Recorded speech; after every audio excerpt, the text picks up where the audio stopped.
Face à la montée brutale de l'endettement public, la crainte, c'est toujours l'effet boule de neige, où la hausse des primes de risque sur le marché et la dégradation de la notation font perdre le contrôle. Et cet effet boule de neige menace dès que les taux d'intérêt deviennent supérieurs aux taux de croissance.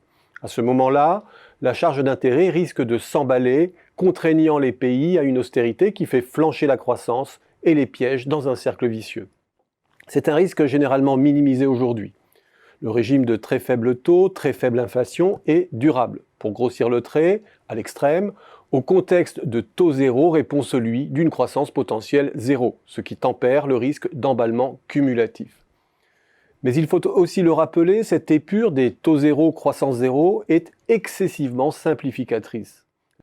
La vérité est que nul ne sait où se situe la croissance potentielle aujourd'hui. La notion de stagnation séculaire est une référence pratique, mais qui suggère que la borne inférieure de la croissance serait zéro. Or, un scénario de décroissance durable ne peut être exclu. Et même à admettre que le scénario noir ne va pas en deçà de la stagnation, cette réalité moyenne recouvrirait des disparités, ce qui signifie que dans certains pays, la décroissance et la déflation pourraient prévaloir. Les taux d'intérêt zéro sont eux-mêmes une simplification pratique, même dans un pays comme la France, dont l'État se finance aujourd'hui sur les marchés à taux zéro et même négatif, et qui restructure activement sa dette sur les marchés pour remplacer les tranches coûteuses par des tranches moins coûteuses.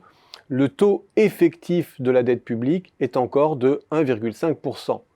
Les tranches anciennes d'endettement maintiennent la charge d'intérêt en zone positive.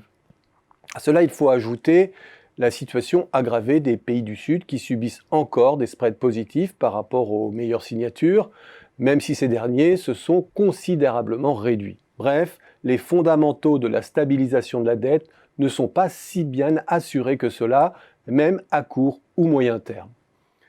La seconde source d'inquiétude provient de la volatilité des marchés. Aussi faibles que soient les taux longs, cette position n'est pas acquise.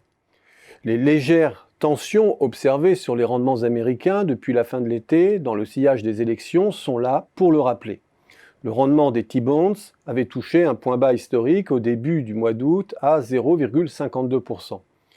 Les incertitudes politiques se réduisant et la perspective d'une relance massive se consolidant, les taux à 10 ans ont franchi le seuil des 1% début janvier et voisinent maintenant 1,15%. Même à niveau faible, les taux connaissent donc des fluctuations dont on ne connaît pas encore l'ampleur. Or, la reprise sera probablement fortement asynchrone.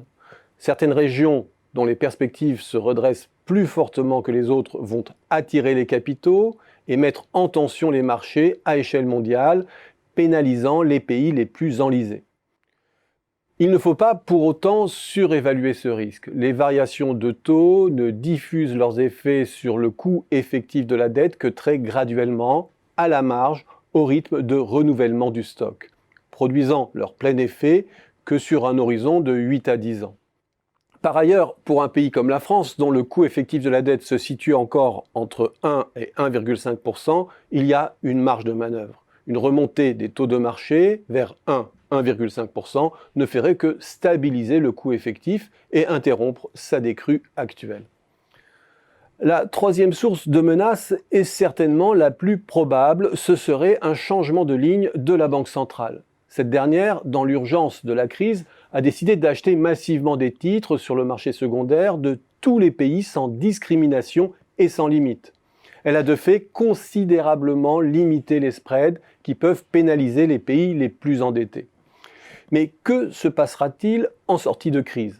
Par sa politique d'achat et de revente, elle a le pouvoir exorbitant d'exercer des pressions sur les moins bons élèves européens en termes d'endettement. Et même si sa sélectivité ne sera certainement pas brutale, elle est fortement probable. Reste la grande incertitude des horizons longs. Certes, le régime de faible taux est sûrement durable, mais pas éternel.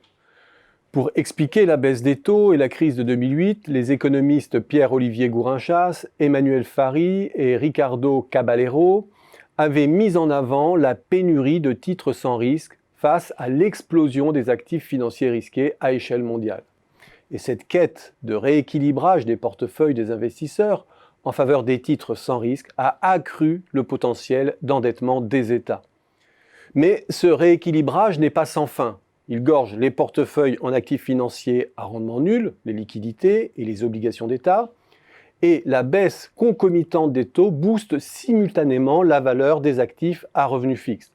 La demande d'assurance à travers la détention de titres publics est à la hauteur de l'amoncellement des risques sur les autres catégories d'actifs. Sans développer davantage, ce que l'on peut dire, c'est que cette situation est éminemment instable. Face à ces incertitudes, quelle préconisation alors ?